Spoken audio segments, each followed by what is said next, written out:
Yes, Kenya.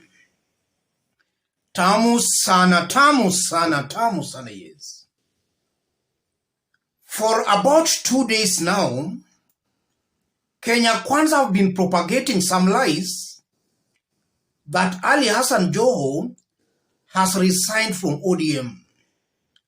And the lies were first started by Denis Itumbi, after which Kenya Kwanza bloggers took over.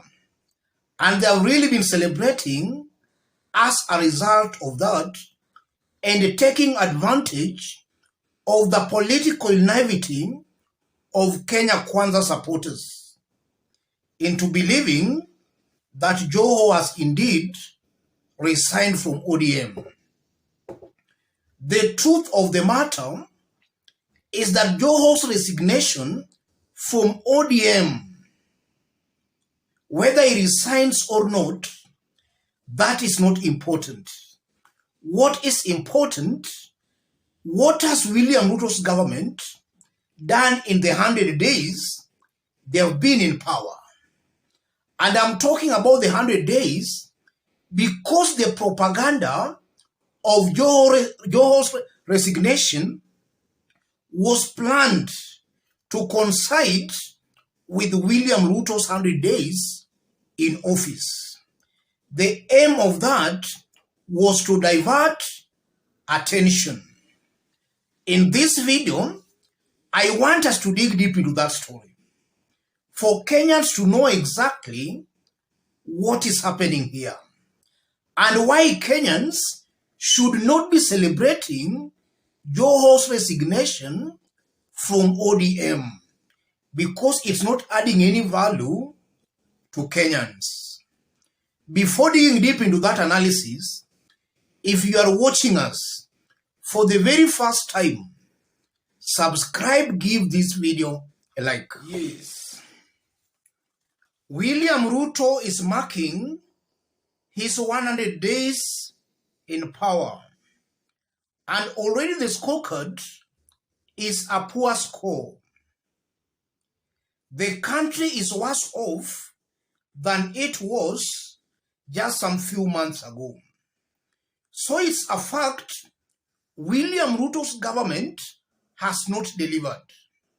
And to be honest to you, if you tell me to rate William Ruto's performance in the 100 days it has been in power, Ruto's government has scored below 2%. That's the actual score by William Ruto's government in the 100 days it has been in power. And I'm saying that because if you look at William Ruto's manifesto, there is no single thing he has actually fulfilled in the manifesto. If you go through William Ruto's manifesto, he has fulfilled nothing. The only thing William Ruto has gotten an A is rewarding his political allies and political cronies. That's a fact, ladies and gentlemen. In terms of service delivery to the common masses, to the hustlers, William Ruto has done completely nothing. He has performed below par. This is why Kenyans are giving William Ruto's government a poor score. And it's not only me giving them that poor score. A good majority of Kenyans strongly believes William Ruto's government has failed to perform. And now that they are marking the 100 days in power, William Ruto's government, because they are very smart in propaganda, and this is something I keep on repeating here, and Kenyans should now learn to take me seriously.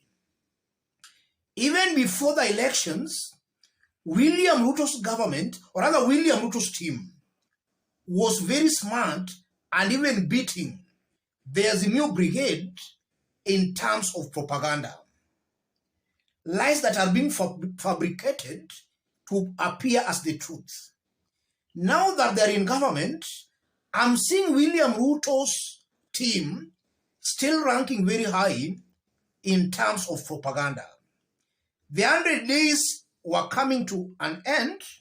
Then here, they bring the issue of Joho resigning from ODM to keep Kenyans busy talking about Joho's resignation, for them to forget William Ruto's failures in his 100 days in office. And this is why I've stated that whether Joho resigns or not, that's not beneficial or important to Kenyans. William Ruto and his team are now in power. They are in government. Instead of concentrating on Joho's resignation, they should be telling Kenyans what they have done in their 100 days in power. And this is why Kenyans should be very smart, not to be persuaded by this propaganda by William Ruto and his team, Denis Itumbi, and the Kenya Kwanza bloggers, trying to glorify Joho's resignation is a way of diverting attention. And mark you, Joho has not even resigned. He is now being forced to resign.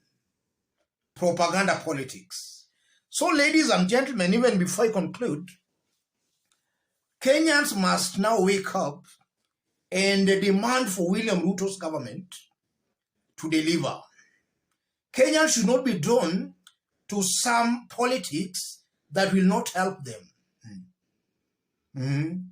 Kenyans should not be drawn into contributing to some empty politics that will not help them.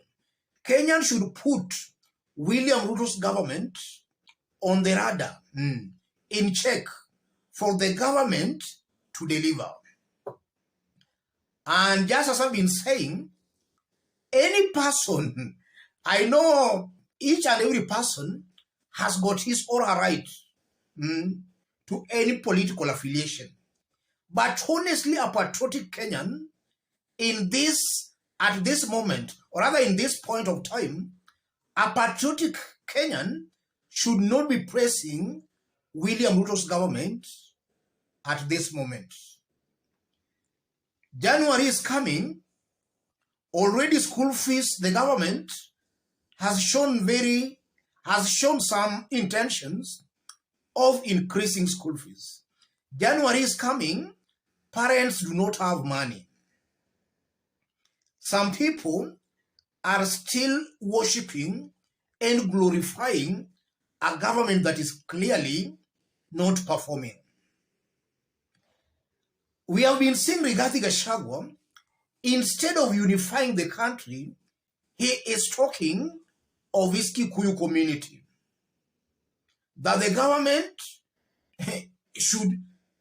government's appointments should come from the mountain. That's the current state of politics in our country.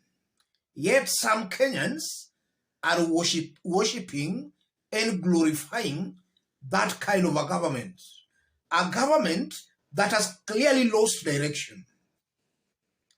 And this is why in this channel, I'm very proud that we stand tall in actually speaking the truth.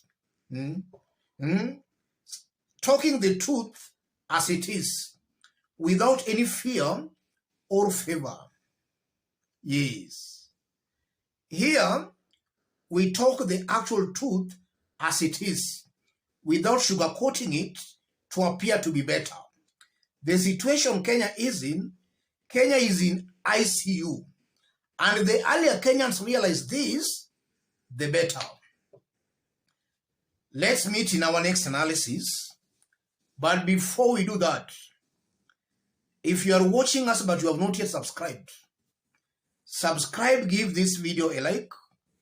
And to our fans and subscribers here, I'm very much humbled, very grateful for the kind of support you are giving me here.